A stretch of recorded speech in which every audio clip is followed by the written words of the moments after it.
আসসালামু আলাইকুম। আমি লুলু। শুনছেন বুমলাইনের বিশেষ সংবাদ পরিবেশনায়। আজকের গুরুত্বপূর্ণ বিষয় গাজায় শান্তি আলোচনা, কার জয় আর কার পরাজয়। গাজায় চলমান সংঘাত ও মানবিক সংকটের মধ্যে শান্তি আলোচনা শুরু হয়েছে। ইসরায়েল ও হামাজের মধ্যস্থতায় যুক্ত হয়েছে মিশর, কাতার এবং জাতিসংঘ। তবে আলোচনা নিয়ে বিশ্বমহলে মিশ্র প্রতিক্রিয়া দেখা যাচ্ছে। এই আলোচনার মূল লক্ষ্য হল যুদ্ধবিরতি প্রতিষ্ঠা, মানবিক সহায়তা নিশ্চিত করা এবং দীর্ঘমেয়াদী সমাধানের পথ বের করা।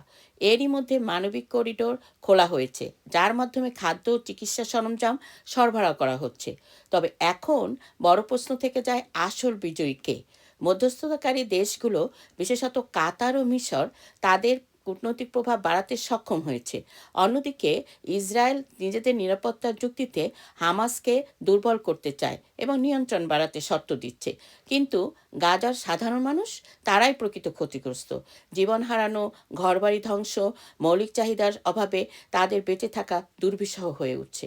তাই বলা যায়, যুদ্ধ থামলেও গাজার মানুষের ক্ষতি অপূরণীয়। তবে দীর্ঘমেয়াদী সমাধান ছাড়া এমন আলোচনা কেবল সাময়িক শান্তি বয়ে আনতে পারে। শ্রোতাদের প্রতি আহ্বান, গাজার পাশে থাকুন এবং শান্তিপূর্ণ বিশ্বের জন্য প্রার্থনা করুন। থাকুন বুমলাইনের সাথেই। ধন্যবাদ।